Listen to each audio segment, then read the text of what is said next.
عظم اللہ اجورنا و اجورکم بمصابنا بالحسین علیہ السلام وجعلنا وإياكم إن شاء الله من الطالبين بالصأر الحسين مع وليه الإمام المهدي من آل محمد عليهم السلام.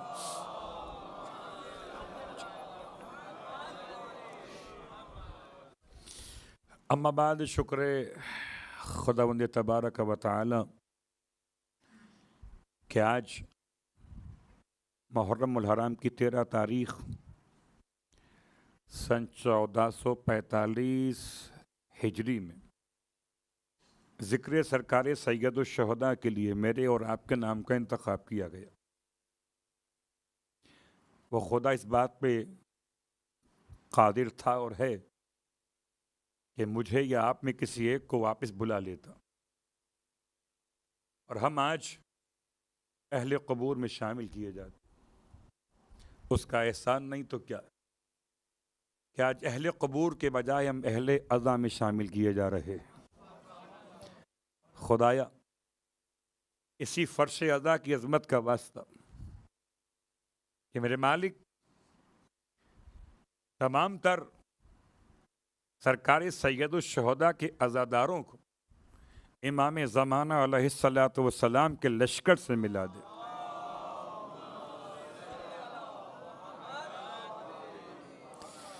آپ کی خدمت مقدس میں ایک طالب علم کی حیثیت کے ساتھ روز اپنا سبق پیش کرنے کے لیے حاضر ہو رہا ہوں. سبق ذرا دو انداز سے آپ کی خدمت میں پیش کر رہا ہوں. ایک تاریخ ہے اور ایک حالات و واقعات ہیں. سرنامہ کلام کی آیت کے اعتبار سے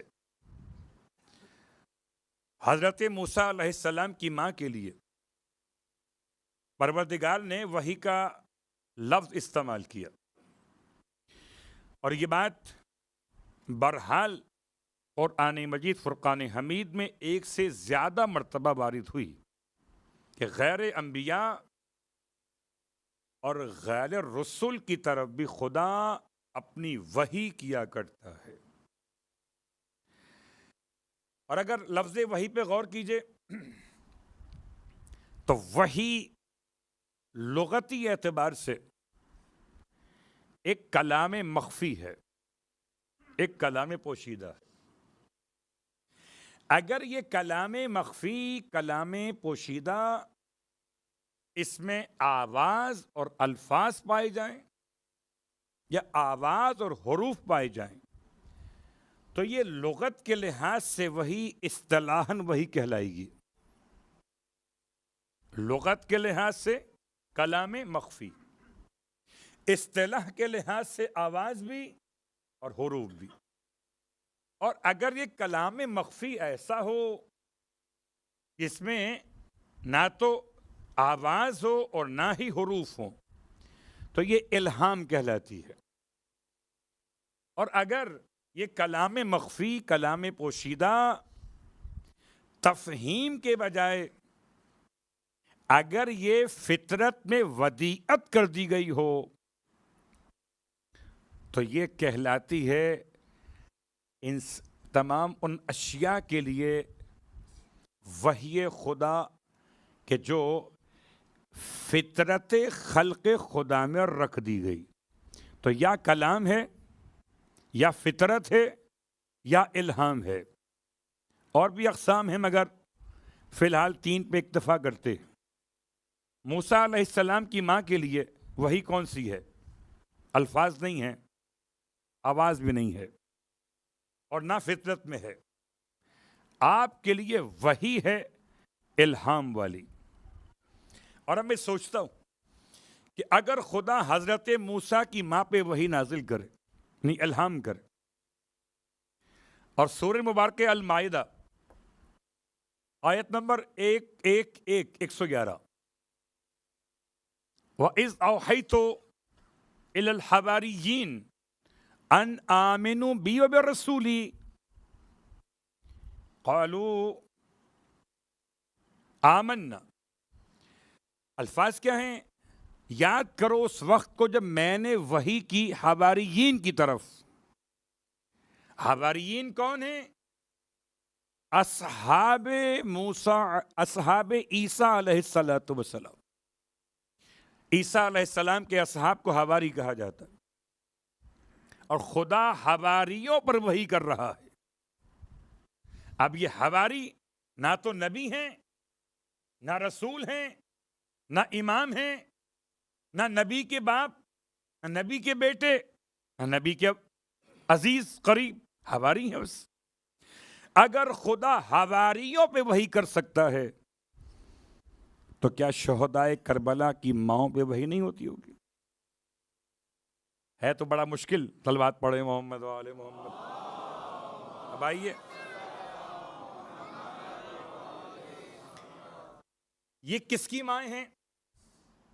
کہ جن کی صفات کو امام صادق علیہ السلام نے ایسے بیان کیا: السلام علیکم یا اولیاء اللہ و احباء، السلام علیکم یا اصفیاء اللہ و اوداء، السلام علیکم یا انصار دین اللہ، السلام علیکم یا انصار رسول اللہ، السلام علیکم یا انصار امیر المؤمنین، السلام علیکم یا انصار فاطمۃ الزہراء، السلام علیکم یا انصار ابی محمد الحسن ابن علی، السلام علیکم یا انصار ابی عبداللہ. یہ 7 قسم کے اوصاف حمیدہ ہیں جو چھٹے امام نے بیان کیے شہدائے کربلا کے لیے. اب جو ولی کی ماں ہو، اب جو محب خدا کی ماں ہو، اب جو صفی اللہ کی ماں ہو، اب جو ودود الہی کی ماں ہو، اللہ اکبر، اوداء، اللہ سے مودت اختیار کرنے والے، اب جو دین اسلام کے ناصر کی ماں ہو، اب جو رسول خدا کے ناصر، امیر المومنین کے ناصر، سیدہ فاطمہ زہرا کے ناصر، امام حسن کے ناصر اور امام حسین کے ناصر کی ماں ہو، کیا اس کا قلب اس قابل نہیں ہے کہ اس پر خدا وحی بشکل الہام کرے؟ اللہ اکبر. میں نے آپ کی خدمت میں مثال قائم کی پہلے سورہ المائدہ سے، آیت نمبر 111 سے. اور خدا کسی نبی کے حواریوں پر اگر وحی کر سکتا ہے، حالانکہ حضرت عیسیٰ کے سارے حواری ایسے نہ تھے کہ جیسے کربلا میں سرکار سید الشہداء کے اصحاب تھے. صرف ایک جملہ آپ کی خدمت میں بہت مشہور ہے تاکہ اندازہ ہو جائے.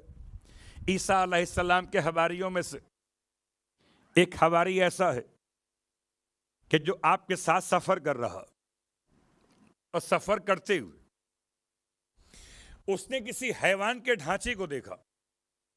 وہ سیدھا ہڈیاں حیوان کی مشاہدہ کی تو اللہ کے نبی سے ضد کرنے لگا کہ اسے زندہ کر دیجئے.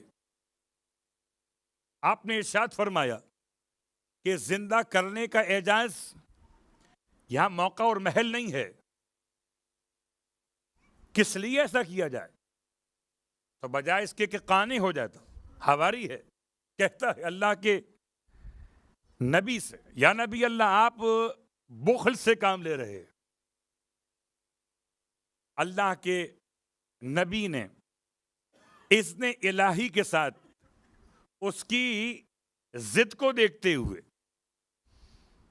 کہ کسی نبی کے لیے لفظ بخیل، نبی تو نبی ہیں، مومن بخیل نہیں ہوتا، تو بھلا انبیاء بخیل کیسے ہوں گے؟ اللہ اکبر. نبی نے اشارہ کیا اذن الہی کے ساتھ، وہ بوسیدہ ہڈیاں جمع ہوئی اور حیوان بن گئے. اور حیوان بھی ایسا کہ جو آدم خور کہلاتا تھا. اس نے اسی وقت اس حواری پہ حملہ کیا، گردن کو توڑ کے رکھ دیا نبی کے سامنے. اللہ اکبر. ایک بات تو واضح ہو گئی کہ نبی کے ساتھ رہنا کمال نہیں ہے، نبی کو نبی مان کر اطاعت کرنا کمال. صلوات پڑھیں محمد و آل محمد.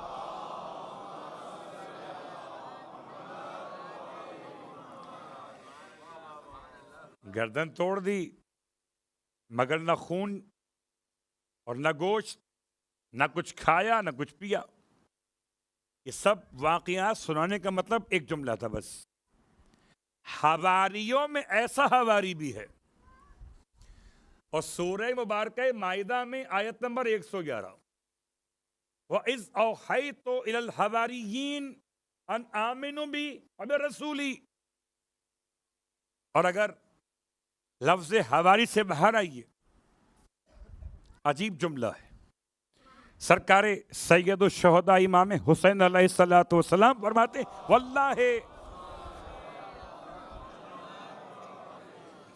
واللہ انی لم ارا اصحابا خیرا من اصحابی.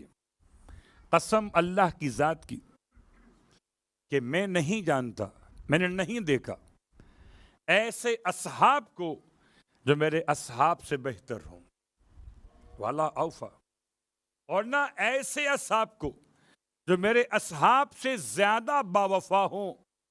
اب اگر عیسیٰ علیہ السلام کے حواریوں کی تاریخ میں اور آپ جان رہے ہیں تو کیا حسین نہ جانتے ہوں گے؟ سورہ مائدہ کی آیت نمبر 111 اگر مجھے اور آپ کو سمجھ میں آ رہی ہے تو کیا سرکار سید الشہداء کے علم میں نہیں ہوگی؟ تو اگر حواریوں پر وہی ہو سکتی ہے تو کیوں نہ عظمت شہدائے کربلا، عظمت مادر شہدائے کربلا. آپ کی خدمت میں لفظ امہات پر کربلا کے شہیدوں کی مائیں یقیناً خدا کی طرف سے اس کیفیت میں تھیں کہ عام مائیں ایسا نہیں کر سکتی. انتخاب یگانہ، انتخاب انفراد، بالکل منفرد انتخاب تھا ہر ایک ماں کے حوالے سے. کسی ماں میں جذباتیت نہیں ہے، کسی ماں میں دنیا سے محبت نہیں ہے، کسی ماں میں پانی پلانے کی اپنی اولاد کو خواہش نہیں ہے. عجیب بات. یہ کربلا کی مائیں یہ ماں ہیں کہ کیا ہیں؟ اللہ اکبر. آئیے ماں کی عظمت کے اعتبار سے بہرحال باپ اپنے مقام پر اور ماں اپنے مقام پر. کربلا کے مقتل میں شاید لفظ باپ کو تلاش کریں تو لفظ باپ کے حوالے سے بس ایک ہی مثال ملتی ہے. ایک مثال صرف. مثال کون سی؟ اس میں اختلاف بھی ہے. حضرت حر ابن یزید الریاحی کے 4 بیٹے یا ایک بیٹا. بیٹے کا نام علی یا بکیر ابن حر کربلا میں شہید ہوا، جبکہ کربلا میں اس جوان کی ماں موجود نہیں ہے.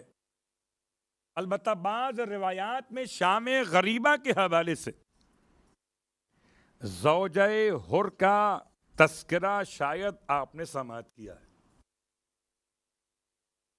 لیکن سرکار سید الشہداء کے ساتھ جب حر امام کے لشکر میں آیا تو کسی خاتون کو ساتھ لے کر نہیں آیا. حر کا جوان بیٹا، حر کا بھائی، حر کا غلام، 4 افراد. ایک کا نام عروہ جو غلام تھا، ایک کا نام مصعب جو بھائی تھا، ایک کا نام علی جو بیٹا تھا، خود حر. لیکن اگر میں کہوں کہ حر کا کمال اپنے بیٹے کو لے کر آ گیا تو حر کے وجود میں حر کی ماں کا کمال تھا. اس کا تذکرہ میں کیا کروں، خود سرکار سید الشہداء نے کیا. فرماتے ہیں مختت امک اس سمت کل حر. اے حر، تمہاری ماں نے نام رکھنے میں کوئی غلطی نہیں کی. اس نے تمہیں حر کہہ کے پکارا تو انت حر فی الدنیا وسعید فی الآخرہ، تم واقعاً حر ہو دنیا کی حد تک اور آخرت میں سعید و کامیاب ہو۔ تو ماں کی دعا اگر حر کے ساتھ ہو تو حر کامیاب ہے، اور حر کی دعا بیٹے کے ساتھ تو بیٹا بھی کامیاب۔ صلوات پڑھیں محمد و آل محمد پر۔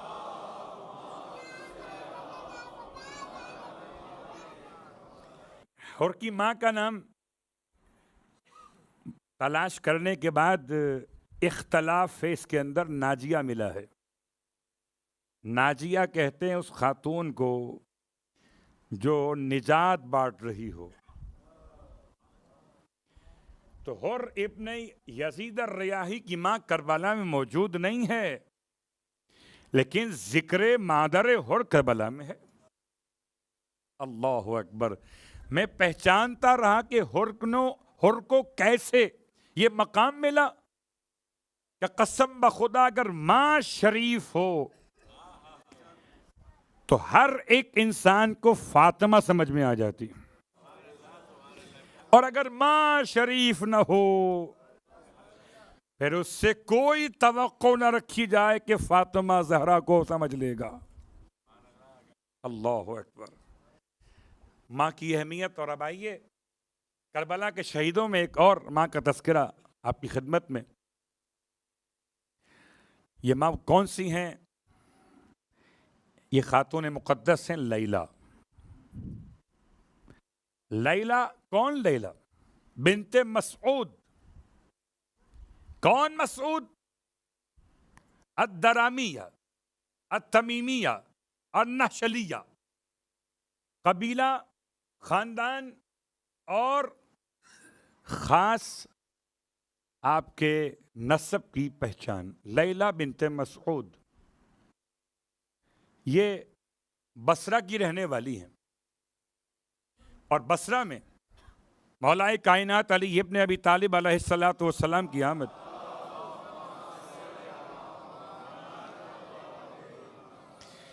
بصرہ مولا کیوں گئے تھے؟ کیا بصرہ مولا بصرہ کی کھجور کھانے گئے تھے؟ جی نہیں۔ کیا بصرہ مولا بصرہ کے کھنڈرات دیکھنے گئے تھے؟ جی نہیں۔ ایک ہی جواب ہے، جنگ جمل۔ کیوں گئے تھے؟ تو تاریخ بتا رہی ہے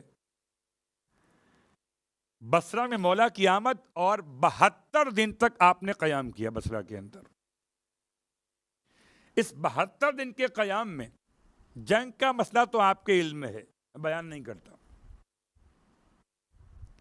بس ایک بات یاد رکھیں، ہر وہ ماں اچھی ہے جو اولاد کو ماں تک پہنچا دے، اولاد کو امام تک پہنچا دے، اور ہر وہ ماں اچھی نہیں ہے جو اولاد کو امام سے دور کر دے۔ یہ جنگ جمل کا خلاصہ تھا۔ امام نے قیام کیا، اور وہیں پر آپ کے حرم میں ایک خاتون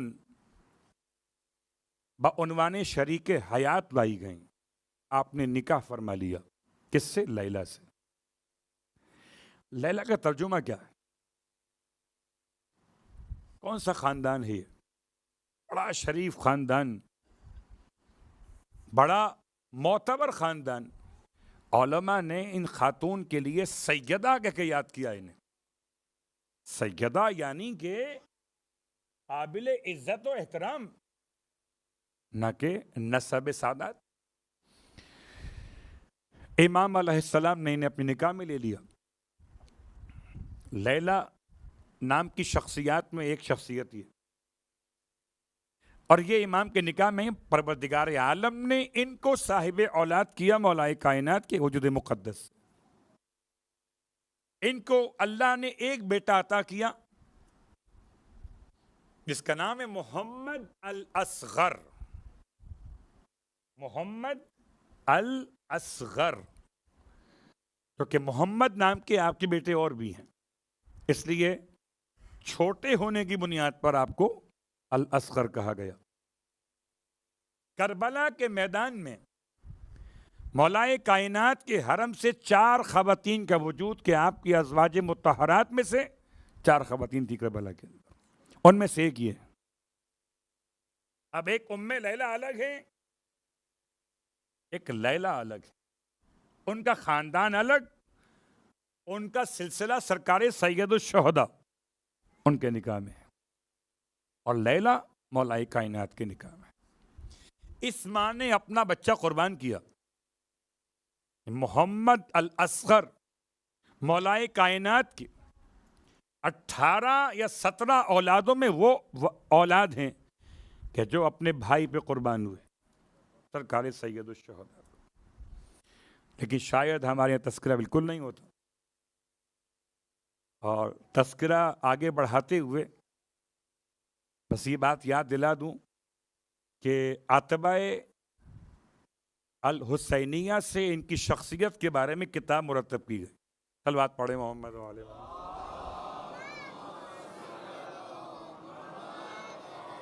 کتاب کا ٹائٹل ہے یتیم عاشورہ،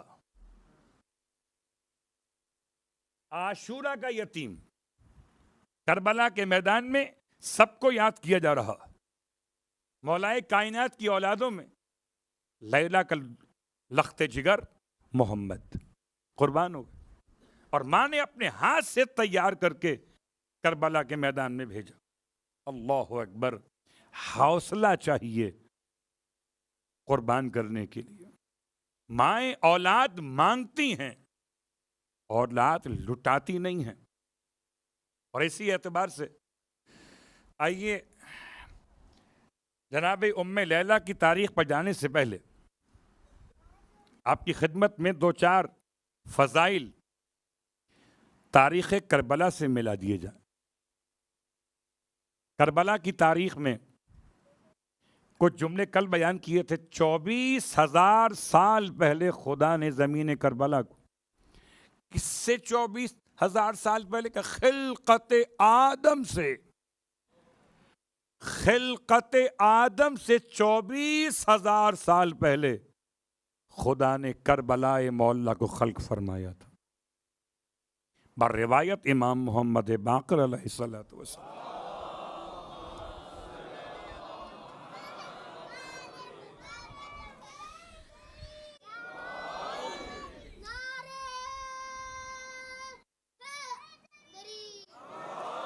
اور کربلا کی پاکیزہ مٹی سے، یہ علیین ہے، یہ جنت کا ٹکڑا ہے جسے پروردگار نے جنت سے زمین پہ اتار دیا۔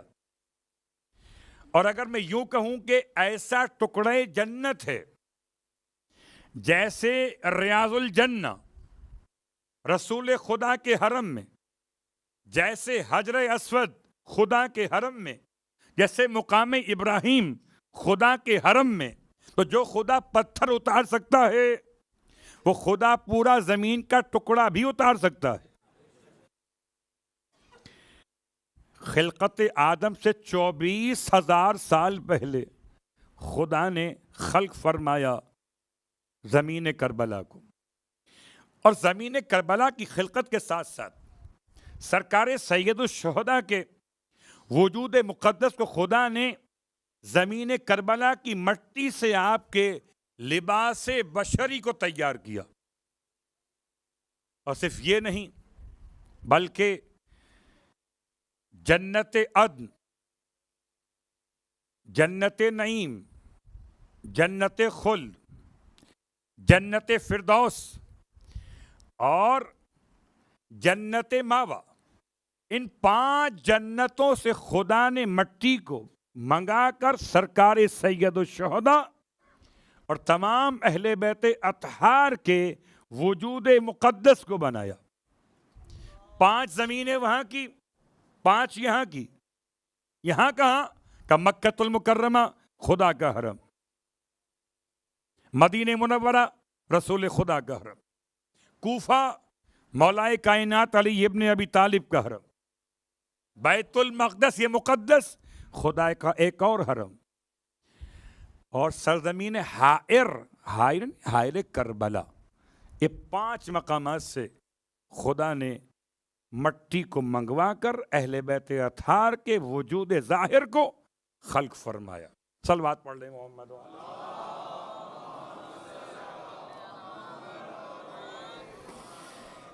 گویا اب اگر روایت کے اعتبار سے جہاں سے پیدا کیے گئے اس مٹی سے وہیں واپس دفن کیے جائیں گے تو آپ دیکھ لیجئے روایت کے الفاظ یہ ہیں کہ سب کے سب ائمہ اہل بیت کہ جسم مقدس کو خدا نے کربلا کی مٹی سے بنایا.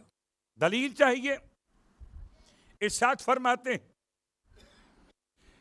سرکار امام جعفر صادق علیہ الصلوۃ والسلام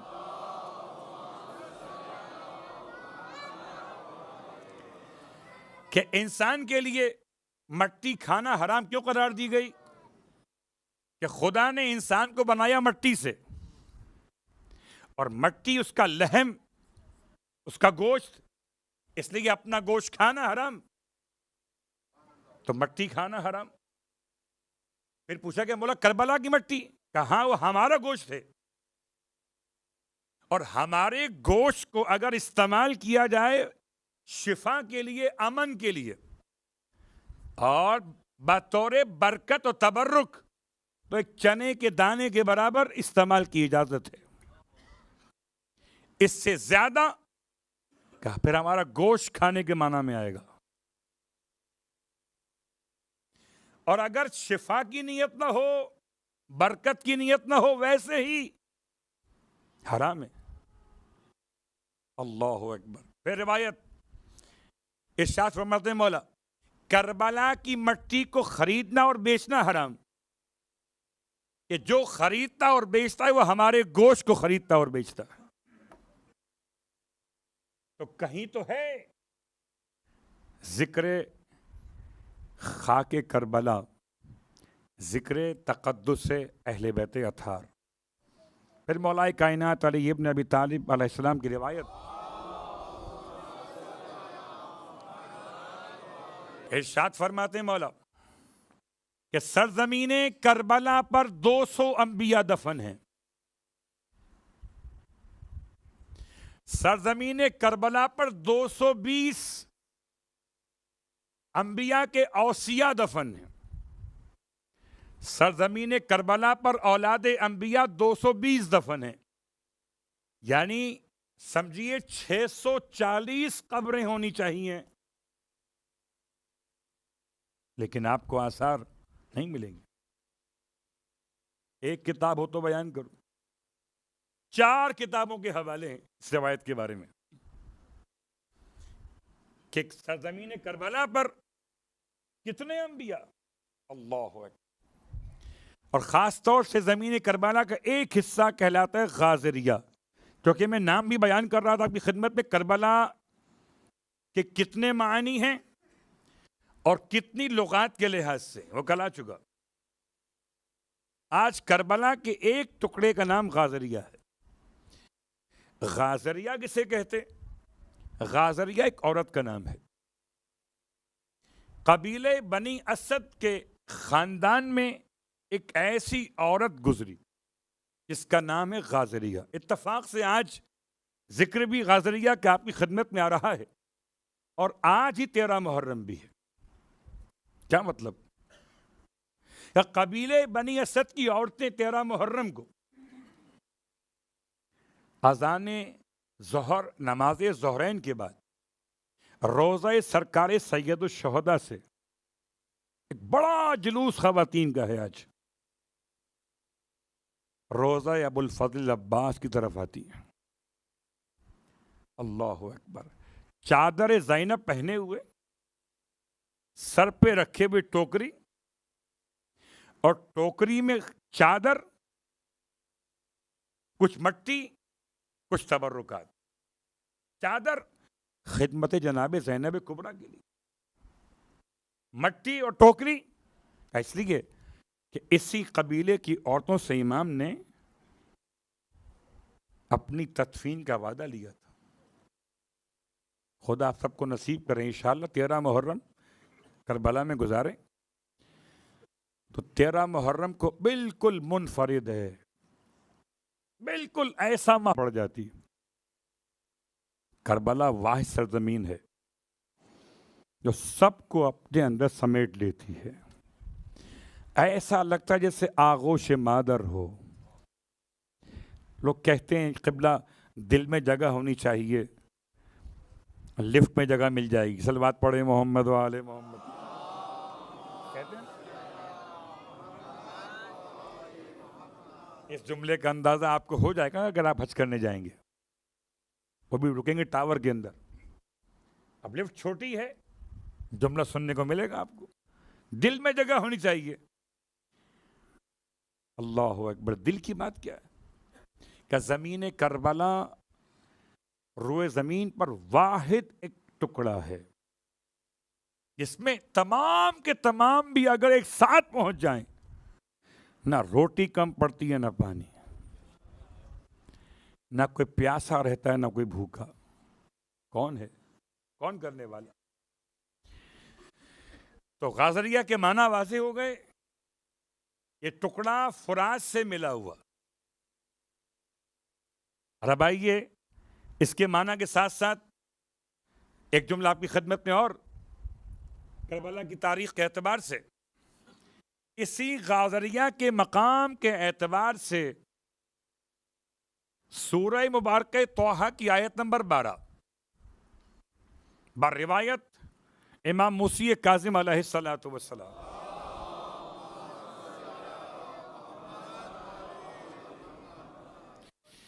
فرماتے ہیں یہ غازریہ کا مقام تھا جہاں خدا نے موسیٰ علیہ السلام سے فرمایا فَاخْلَعْ نَعْلَيْكَ إِنَّكَ بِالْوَادِ الْمُقَدَّسِ طُوَىٰ، اپنی نالین کو اتار دیجئے، کیا وادی مقدس سے طوا میں پہنچ گئے۔ اللہ اکبر۔ سرزمین کربلا امام کی شہادت سے پہلے اتنا زیادہ انبیاء کی آمد و رفت کا مقام بنی ہے کہ خدا کو تلاش کرنا شاید ہر جگہ اتنا آسان نہیں جتنا آسان کربلا جا کر ہے۔ کربلا جا کے سمجھ میں آتا ہے کہ خدا واقعاً ہے۔ کیا مطلب؟ اگر 10 محرم 61 ہجری، مشہور قول یہی ہے، بعض غیر مشہور قول 60 ہجری بھی ہے، 61 ہجری 10 محرم، اگر کربلا کے شہیدوں کا حال دیکھ لیں اور آج کربلا کا حال دیکھ لیں تو سمجھ میں آتا ہے خدا واقعاً ہے، کہ جو خدا کا ذکر کرتے رہے، جن کے سر کاٹ دیے گئے، جسموں کو چھوڑ دیا گیا یا پامال کر دیا گیا، آج ان کے روزے بنے ہوئے۔ انسانوں کا سمندر ہے جو ایک جملہ کہہ رہا لبیک یا حسین۔ اللہ اکبر۔ تو انبیاء کا سرزمین کربلا پر آنا، حضرت آدم علیہ السلام سرزمین کربلا سے گزرے، اور جب آپ گزرے تو آپ کے پائے مقدس کو ٹھوکر لگی، اور ٹھوکر لگنے کی بنیاد پر آپ کے پائے مقدس سے خون نکلنے لگا۔ یہ بات یاد رکھیں، ہم اور آپ شاید اگنور کر دیتے ہوں کہ جناب چوٹ لگ گئی، کوئی بات نہیں، غلطی ہماری ہے۔ انبیاء نہیں۔ اور پھر روایت امام صادق علیہ السلام کے مطابق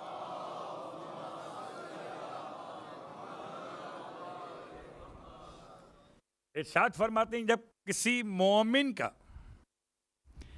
جوتے کا تسمہ بھی ٹوٹ جائے تو خدا اس کے ذریعے بھی اس مومن کے یا تو گناہ معاف کر رہا ہوتا ہے یا اس کے درجات بلند کر رہا ہوتا ہے، شرط یہ کہ مومن ہو۔ تو نبی کی اگر پائے مقدس میں چوٹ لگی ہے تو یہ عام شخص نہیں ہے کہ اگنور کرتے ہوئے آگے بڑھ جائیں گے، اپنے پائے مقدس پر کوئی پٹی لپیٹ کر آگے بڑھ جائیں گے یا توبہ استغفار کریں گے، نہیں، ایسا نہیں۔ آپ نے خدا کی بارگاہ میں سوال کیا مالک یہ خون کیوں نکلا؟ خدا نے کربلا کا واقعہ القاء فرما دی، الہام فرما دیا۔ حضرت آدم علیہ السلام کربلا پہنچ کر روئے، السلام علیک یا وارث آدم صفت اللہ۔ سرزمین کربلا انبیاء کی سرزمین کیسے بنی؟ حضرت آدم کے بعد جناب نوح علیہ الصلوۃ والسلام شیخ الانبیاء، کشتی نوح پورے جہان میں نارمل چلی، مگر جب پہنچی سرزمین کربلا پر اس نے اتنے زیادہ جھٹکے لیے، ہچکولے کھائے کہ کشتی والے گھبرا گئے۔ خدا کی بارگاہ میں نوح علیہ السلام نے سوال کیا، مالک یہ زمین کون سی ہے؟ یہ زمین کربلا ہے۔ تو یہاں ایسا کیوں ہے کہ یہ امتحان گاہ ہے، اسی سرزمین پر ختمی مرتبت کا لخت جگر شہید ہوگا۔ آپ نے گریہ کیا، اہل کشتی نے گریہ کیا، نوح علیہ السلام، زمین کربلا۔ زمین کربلا حضرت ابراہیم علیہ السلام اپنی سواری پر تھے، سواری سے آپ زمین پر گرے اور ایسے گرے کہ آپ کی پیشانی میں چوٹ لگی۔ آپ نے سوال کیا، مالک ایسا کیوں میں زمین کربلا؟ انبیاء کا آنا روایات میں ثابت شدہ ہے۔ اس کے بعد جناب اسماعیل علیہ السلام، آپ جو پالتے تھے حیوانات، کہتے ہیں آپ کی دمبیاں فرات کا پانی پیے بغیر آنسو بہاتی تھیں۔ آپ نے پوچھا چرواہے سے، اس نے کہا مجھے نہیں معلوم، مگر یہ دمبیاں پانی نہیں پی رہی ہیں، 3 دن ہو گئے۔ آپ نے پوچھا تو خدا نے انہیں گویا کیا کہ یہ زمین کربلا ہے۔ ہو سکتا ہے اسماعیل علیہ السلام وہاں سے حیوانات کو لے کے گزر رہے ہوں اور آپ نے وہاں پر 3 دن قیام کیا۔ زمین کربلا اور انبیاء، ان انبیاء کے ساتھ ساتھ اب آئیے تاریخ کو آگے بڑھاتے ہوئے، زمین کربلا اتنی مقدس سرزمین ہے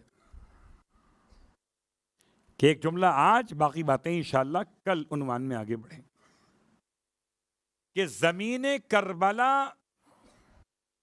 امام فرماتے فرشتوں کی آمد و رفت کا مقام ہے۔ زمین کربلا سے 7ویں آسمان تک کا روٹ بالکل کلیئر ہے۔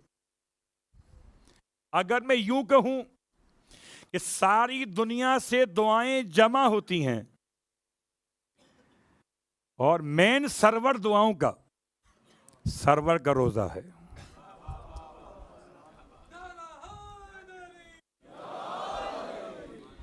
وہیں سے بارگاہ ایزدی میں دعا بلند ہوتی ہے۔ انشاءاللہ باقی باتیں فرشتوں کے حوالے سے کل، اور کربلا کی تاریخ میں بہت سارے مسائل ہیں، عظمت ہے۔ قسم بخدا لفظ کربلا ہی کافی ہے۔ اسی سرزمین کربلا پر کیا انتخاب تھا مولا حسین کا۔ ایک لفظ لیلا میں بیان کر چکا، ایک لفظ ام لیلا، اور ام لیلا تک بات پہنچاتے ہوئے پہلا مسئلہ جو رہ گیا کہ لیلا کا ترجمہ کیا ہے۔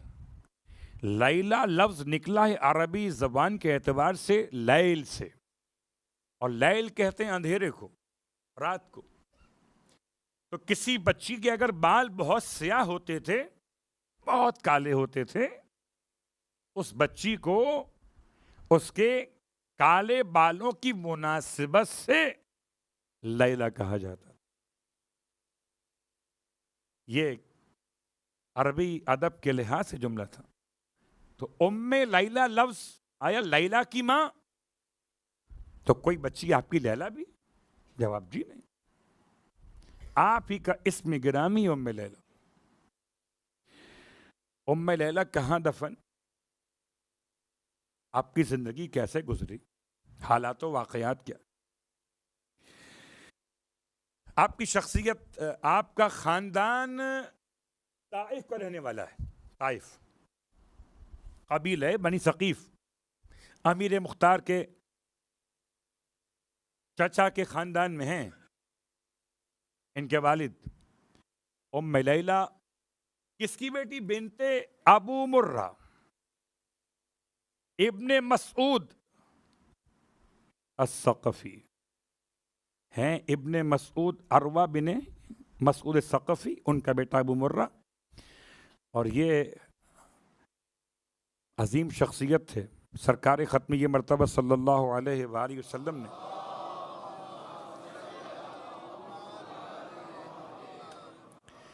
حضرت ام لیلہ کے دادا کے بارے میں،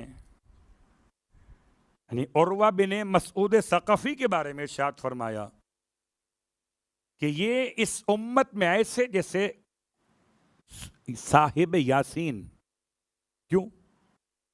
اس لیے کہ اولاً تو یہ طائف کے بہت مشہور سردار تھے، 4 میں 1 اکیلے تھے، اور انہی کے بارے میں کفار مکہ نے کہا تھا کہ آیا قرآن نازل کیوں نہیں ہوتا ان 2 قریوں میں کسی ایک عظیم انسان پر. عظیم انسان یہ طائف کے لحاظ سے کون؟ عروہ ابن مسعود ثقفی. یہ پیغمبر کی خدمت میں آیا، اسلام قبول کیا ہجرت کے 9 برس کے اندر، اور اسلام قبول کرنے کے بعد پیغمبر سے دی اجازت کہ کیا میں اپنے قوم میں جا کر اسلام کی تبلیغ کروں. آپ نے فرمایا جی بالکل جائیے. آپ اپنے طائف کے علاقے میں پہنچے، اور طائف میں پہنچ کر آپ نے اپنے گھر میں بڑا اجتماع رکھا، لوگ جمع ہوئے، اور یہ گھر کی چھت پہ کھڑے ہو کر خطاب کر رہے تھے اپنی ساری قوم کے افراد، قبیلے کے افراد. اور جب انہوں نے اعلان کی میں مسلمان ہو گیا ہوں اور ختمی مرتبت کا پیغام لے کر آیا ہوں، تو کسی ظالم نے انہیں مجمع میں سے تیر کا نشانہ بنایا اور شہید کر دیا. اس لیے اللہ کے رسول نے انہیں صاحب یاسین کی مانند قرار دیا کہ پیغام پہنچانے گئے، انبیاء کی حمایت میں شہید کر دیے گئے. پھر ایک اور روایت، اللہ کے حبیب فرماتے کہ جب میں معراج کے دوران پہنچا تو حضرت عیسیٰ علیہ السلام کی جو شکل مبارک تھی، جو آپ کا چہرہ تھا، اس کو دیکھنے کے بعد طائف کے عروہ بن مسعود ثقفی بالکل شبیہ عیسیٰ ہیں. اب ہم بات کہاں لا رہے ہیں کہ ام لیلہ کون ہے؟ اکبر کی ماں. ام لیلہ کا دادا کون ہے؟ شبیہ عیسیٰ. ام لیلہ کے دادا کون ہے؟ صاحب یاسین اس امت کے. اللہ اکبر. تو سرکار ختمی یہ مرتبہ صلی اللہ علیہ وآلہ وسلم کے الفاظ مقدس، یہ بہت بڑی بات ہے قبلہ، بہت بڑی بات. لوگ جس سے یہ کہتے ہوں کہ اس پر قرآن نازل کیوں نہیں ہوا، یہ اتنا قابل آدمی ہے، اتنا بڑا سردار ہے، اس کی اہمیت علاقے میں اتنی زیادہ ہے، اور وہ شخص اگر پیغمبر کا کلمہ پڑھ لے اور پیغمبر کی محبت میں شہید کر دیا جائے تو پیغمبر اس کے بارے میں کلمات تو بتائیں گے نا. البتہ جناب ام لیلہ والد کی طرف سے تو ثقفی ہیں، اور آپ کی والدہ کا نام ہے میمونہ، جو ابو سفیان کی بیٹی ہیں. تاریخ پڑھنا ہے مجھے، تاریخ میں لکھا پڑھ رہا. میمونہ آپ کی ماں کا نام ہے اور بیٹی ہیں ابو سفیان کی.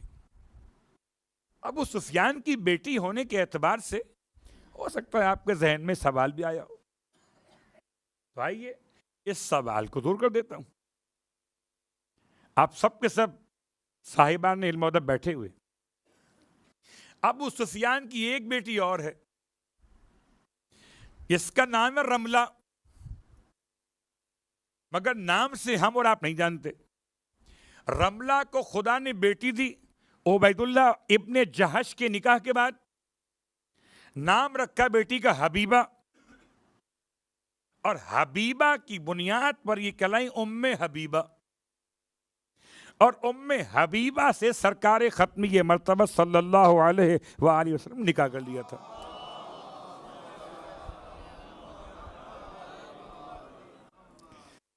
ام حبیبہ سے اللہ کے رسول نے نکاح کیا تھا، اور جب ام حبیبہ رسول کے نکاح میں آ گئیں تو کہتے ہیں کہ ابو سفیان پیغمبر سے ملنے نہیں، بلکہ وہ جو معاملات چل رہے تھے مکہ مدینہ کے بیچ میں ٹینشن تھی اور کافروں کو پریشانی تھی، پیغمبر کی بڑھتی ہوئی طاقت دیکھ کر اس حوالے سے مذاکرات کرنے پہنچا۔ یہ فتح مکہ سے پہلے کا واقعہ ہے، ورنہ فتح مکہ کے بعد کا مسئلہ نہیں ہے۔ اور اس خیال میں پہنچا کہ چلیں مشکل نہیں ہے، اب تو بیٹی ہے نا محمد کے گھر میں، جب اپنی بیٹی محمد کے گھر میں ہو تو پھر اپنا تو آنا جانا رہے گا۔ اللہ اکبر، کیسا مزاج پایا ہے، سلام ہو اس بیٹی پر۔ جب اپنے باپ کو اپنے گھر میں پایا اور پیغمبر گھر میں نہیں تھے تو کہتے ہیں کہ والد یعنی ابو سفیان نے پیغمبر کے بچھے ہوئے بستر پر بیٹھنے کی کوشش کی۔ بیٹی نے باپ کی خدمت میں عرض کی بابا 1 منٹ رک جائیے، باپ کو روکا۔ باپ یہ سمجھے شاید کہ کوئی اور مزید اہتمام کریں گی، تکیہ وکیہ لگائیں گے، صلوات پڑھے محمد والے۔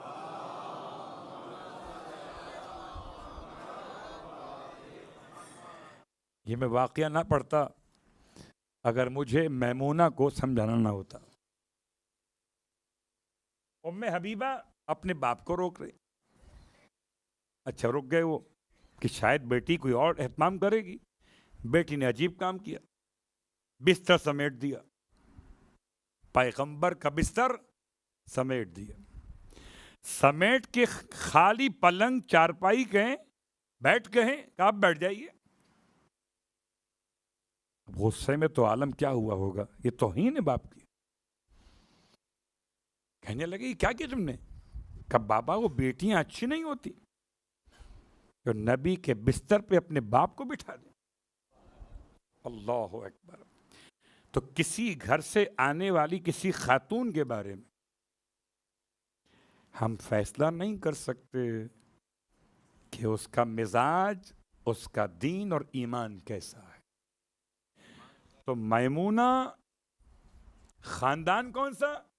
خاندان ہے ابو سفیان، اور اسی لیے کہتے ہیں کہ حاکم شام نے ایک دن اپنے اصحاب کے درمیان اپنے ساتھیوں کے بیچ میں پوچھا کون ہے خلافت کا حقدار؟ تو کسی نے کوئی الفاظ کہے، کسی نے کچھ کہے، اس نے خود کہا کہ خلافت کا حقدار ہے علی ابن الحسین۔ کیوں؟ کہ اس میں 3 خاندان جمع ہو گئے ہیں۔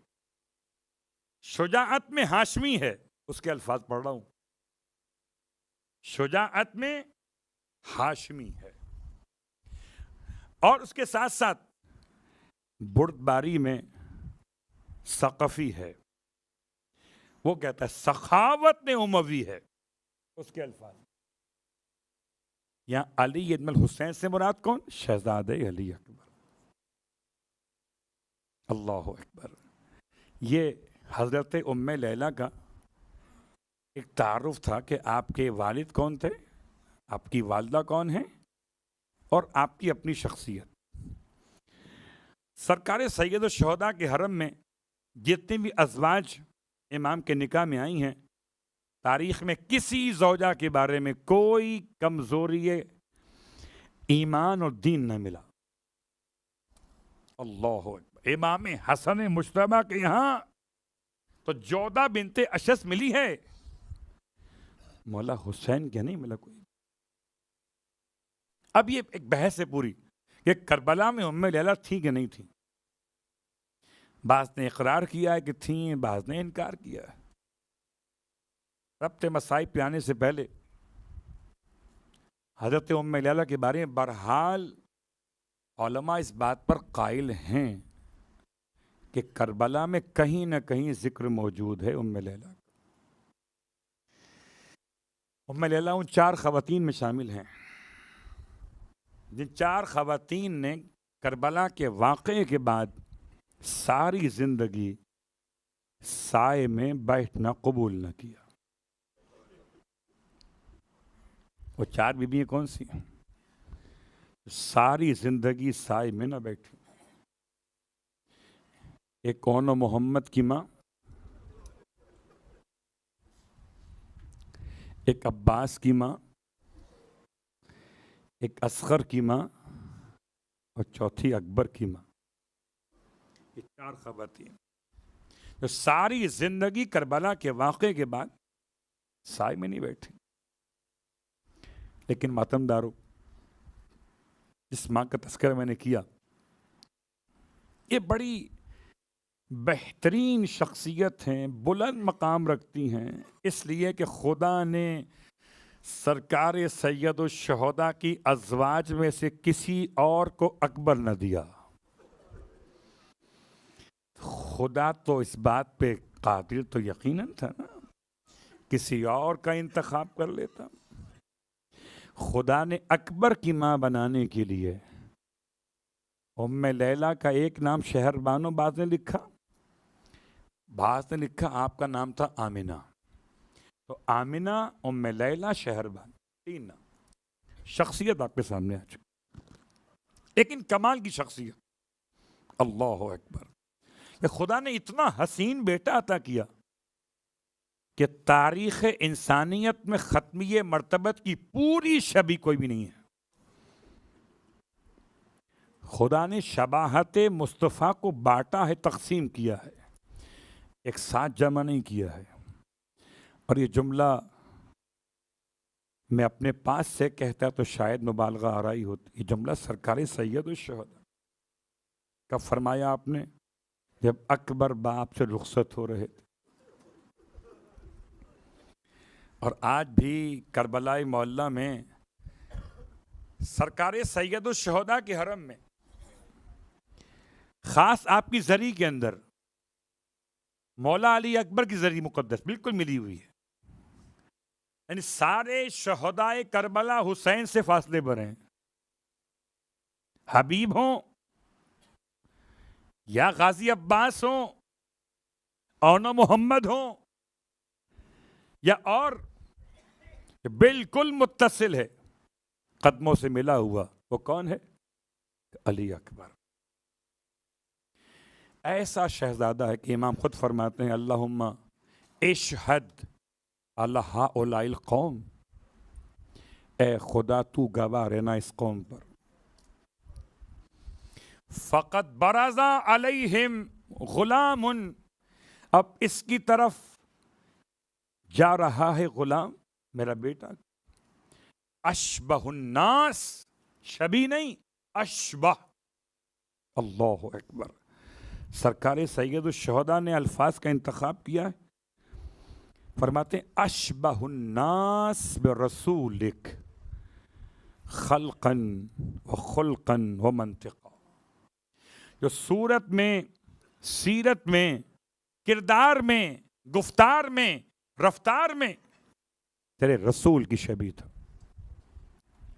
پھر امام فرماتے ہیں وَكُنَّا اِذَا اشْتَقْنَا، اور جب ہم مشتاق ہوتے تھے تیرے نبی کی زیارت کے، نظر نہ الیہ، ہم اس کو دیکھ لیتے تھے. اللہ اکبر. اب سوچئے جسے خدا نے اکبر کی ماں بنایا ہو، اس کو کتنا فخر ہونا چاہیے.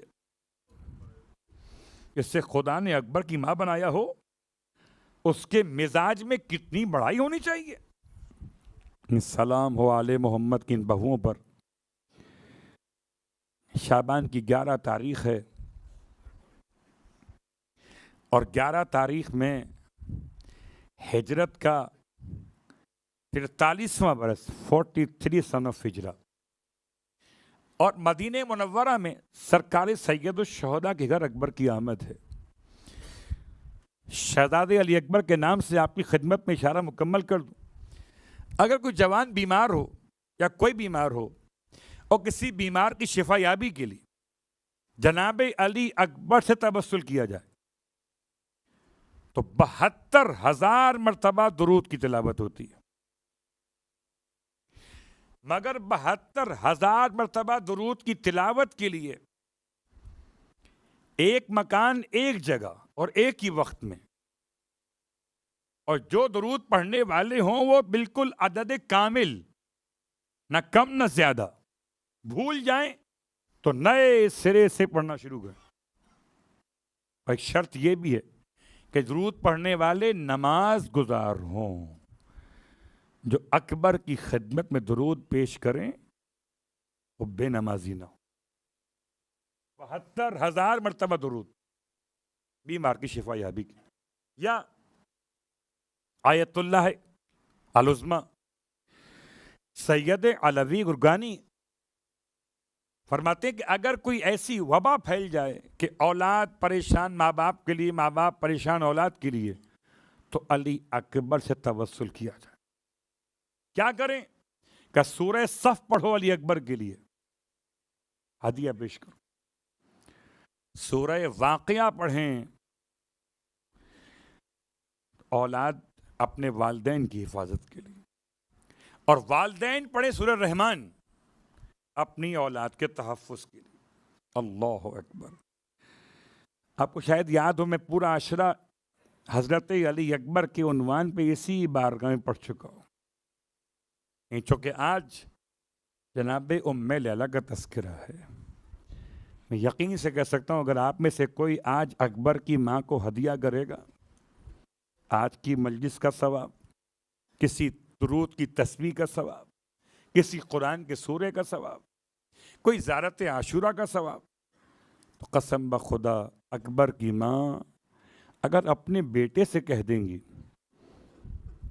تو اکبر کے چہرے کا واسطہ بھی کافی ہوگا۔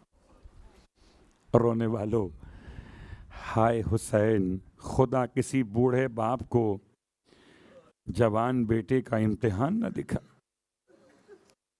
کیسا امتحان تھا۔ رونے والوں، سرکار سید الشہداء نے ارشاد فرمایا تھا، بیٹا علی اکبر جاؤ، جا کے لے لو اجازت اپنی ماں سے، اپنی پالنے والی سے۔ اکبر کا پورا تیار کیا مولا نے اور تیار کر کے بھیجا ہے۔ اکبر جب تیار ہو کے پہنچے خیمے میں، آپ نے سلام آخر کیا، فرماتے تھے آخری سلام ہے، اب ملاقات جنت میں ہوگی۔ خیمے میں کوہرام مچ گیا۔ ہائے بیبیاں اکبر کے قریب ایسے آ گئیں کہ حمید ابن مسلم لکھتا ہے کہ خیمے کا پردہ بار بار اٹھتا تھا، بار بار گر جاتا تھا۔ کہتا ہے میں نے غلاموں سے پوچھا مسئلہ کیا ہے، نکلنے والا نکلتا کیوں نہیں؟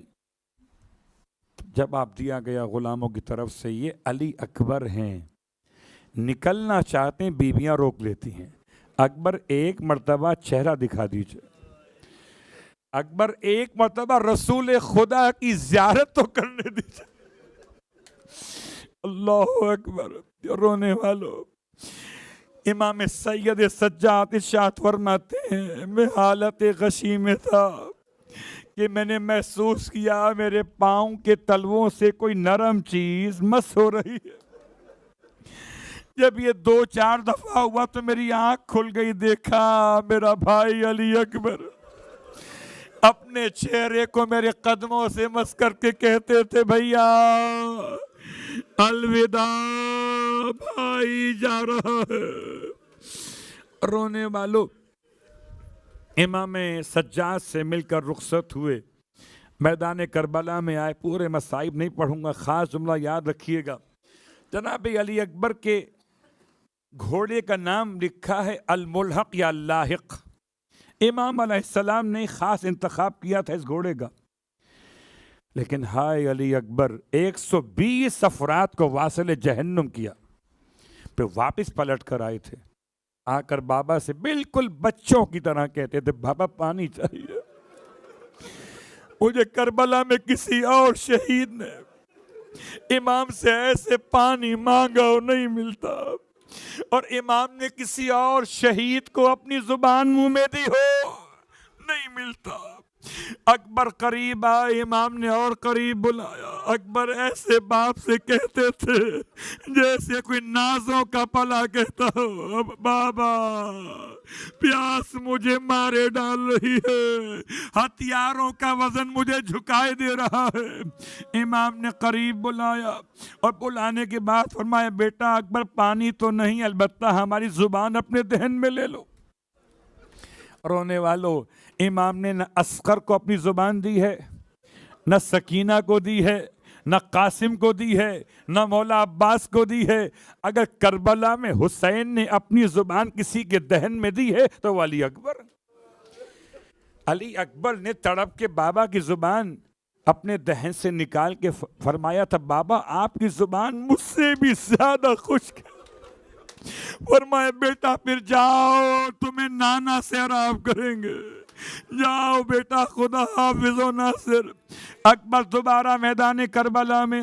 عجیب قیامت کی جنگ ہے اکبر کی، لیکن رونے والوں 3 دن کا پیاسا، ہائے علی اکبر. رونے والوں عجیب جملہ کہتے ہیں کہ اکبر کے گھوڑے کی آنکھ میں تیر لگ گیا تو گھوڑے کی ایک آنکھ نے کام کرنا چھوڑ دیا، اور اکبر اتنے زخمی ہو چکے تھے کہ آپ نے اپنے وجود کو گھوڑے کی گردن پہ ڈال دیا، دونوں ہاتھوں کو. اکبر کا خون بہہ کر گھوڑے کی دوسری آنکھ میں آ گیا. اب گھوڑے کو راستہ دکھائی نہیں دیتا، بجائے خیام کی طرف جانے کے اشقیاء کے بیچ میں چلا گیا. جہاں جہاں سے اکبر کا گھوڑا گزرا، جس کے ہاتھ میں تلوار تھی اس نے تلوار ماری، جس کے ہاتھ میں نیزہ تھا اس نے نیزہ مارا، جس کے ہاتھ میں ہتھیار نہ تھا اس نے پتھر اٹھایا. رسول کی تصویر کو اتنا زخمی کیا گیا کہ جب گھوڑے سے گرنے لگے آواز دی بابا اجرکم اللہ. رونے والوں، امام اکبر کے سرحانے کیسے آئے تھے وہ سب آپ نے سنا ہے. بس ایک جملہ آپ کی خدمت میں بیان کروں کہ اکبر کے ساتھ امام کا ایک الگ تعلق ہے. بالکل بچوں کی طرح سے اکبر مانگتے ہیں، امام دیتے ہیں. اسی لیے امام نے فرمایا بیٹا ہم بوڑھے ہو گئے، تم جوان ہو، ہماری امداد تو کرو. اکبر کہتے بابا آپ کی امداد کیسے کروں، پورا جسم کٹ چکا ہے، کوئی جگہ اکبر کے بدن پہ سلامت نہ تھی. جملہ ہے روایت کا، ٹکڑے ٹکڑے بدن تھا. اکبر نے باپ سے پوچھا بابا کیسے امداد کروں؟ فرمایا بیٹا جیسے بچپن میں گود میں آتے تھے نا ایسے گود میں آ جاؤ. اکبر نے باپ کے گلے میں ایک ہاتھ ڈالا، دوسرا ہاتھ سینے پر رکھا ہوا ہے. رونے والوں، میرا مولا اکبر کو لٹا کے کہتے تھے بیٹا دوسرا ہاتھ کیوں نہیں اٹھاتے؟ اکبر نے باپ سے زخم کو چھپایا. ہائے میرا مولا، زمین کربلا پہ اپنے زانوں کو رکھ کے فرماتے تھے بیٹا بوڑھا ضرور ہے حسین مگر صابر ہے. بتاؤ سینے میں کیا ہوا؟ امام نے آستین کو چڑھایا، آسمان کو دیکھ کر دعا مانگی. اکبر کے سینے میں ٹوٹا ہوا نیزہ ہلایا تھا کہ قیامت ہو گئی. اکبر تڑپنے لگے، واہ محمدہ. رونے والوں، امام نے اکبر کے سینے سے نیزہ تو نکال لیا، مگر کہتے ہیں علماء یا علی کہتے رہے، خدا معلوم اس علی کو پکار رہے تھے یا اپنے بابا علی ابن ابی طالب کو پکار رہے تھے۔ اکبر کو لے کے چلے، بالکل بچوں کی طرح سے سینے سے سینہ لگا لیا، اکبر کے پاؤں زمین پر خط کھینچنے لگے۔ یہ باپ کا حال تھا، ماں کا حال سنیں گے۔ ام لیلہ کی مجلس سے نا رونے والوں، جب اکبر کو لایا گیا، جس خیمے میں لا کے رکھا زہرا کے لال نے، ارے ام لیلہ کو بلایا جا رہا ہے، آئیے آپ کا بیٹا آ گیا۔ ام لیلہ خیمے میں داخل نہیں ہو پا رہی، کبھی دائیں مڑ جاتی ہیں، کبھی بائیں مڑ جاتی ہیں۔ ارے پوچھا کیوں نہیں آ پا رہی؟ فرماتی تھی شہزادی مجھے خیمے کا دروازہ دکھائی نہیں دے رہا، واہ مصیبتاں۔ رونے والوں اکبر کے جانے سے ماں کا کیا حال ہوا ہے، ایک جملہ اور سننا۔ اکبر کا کٹا ہوا سر ہے، کہتے ہیں ام لیلہ نے اکبر کے کٹے ہوئے سر کو کس عالم میں دیکھا ہے۔ جناب زینب کبریٰ فریاد کر رہی ہیں، دیکھا کہ ام لیلہ کی نگاہیں فرات کے کنارے پر ہیں، آنکھوں سے آنسو بہے جاتے ہیں اور مسلسل ایک ہی منظر کو دیکھنا چاہتی ہیں۔ جناب زینب کبریٰ نے سکتے کے عالم سے ام لیلہ کو نکالا، فرمایا بھابی کیا بات ہے، صبر کیجئے، اشارہ کیا، شہزادی میں بڑا صبر کر رہی ہوں، منظر دیکھیے، مجھے اکبر کا بچپنا یاد آ گیا۔ کیا منظر تھا، اکبر کا قاتل اکبر کے سر کو بالوں سے پکڑے ہوئے فرات کے کنارے پانی اٹھاتا تھا، اکبر کے چہرے پہ مارتا جاتا تھا۔ رونے والوں اکبر کے سر کو دھویا جا رہا تھا تاکہ زمانے کو بتایا جائے ہم نے محمد کی تصویر کو ذبح کر دیا۔ واہ غربتا، ہائے لٹا ہوا قافلہ، اکبر کا کٹا ہوا سر آگے آگے۔ کہتے ہیں کوفے سے شام کی طرف قافلہ روانہ ہے۔ ایک مرتبہ ایسے علاقے سے قافلہ گزرا جہاں عورتیں عیسائی بیٹھی تھیں گھر کی چھت پہ تماشا دیکھنے کے لیے۔ دیکھا اکبر کا کٹا ہوا سر، اتنی حسین زلفیں ہیں، چہرے پہ اتنا نور ہے، بے ساختہ پکار اٹھی خدا کرے اس جوان کی ماں مر گئی ہو۔ ہائے ام لیلہ جملہ سنا، رونے لگی ہے، اور تو تمہارا کیا بگاڑا ہے اس جوان کی ماں نے جو اسے مرنے کی دعا دیتی ہو؟ عورتوں نے کہا ہمارا کچھ نہیں بگاڑا، ہم تو غیر مذہب کے لوگ ہیں، لیکن ہم بھی تو انسان ہیں، ہم بھی تو مائیں ہیں، ہم سے نہیں دیکھا جا رہا۔ ہائے ماں نے کیسے دیکھا اکبر کا کٹا ہوا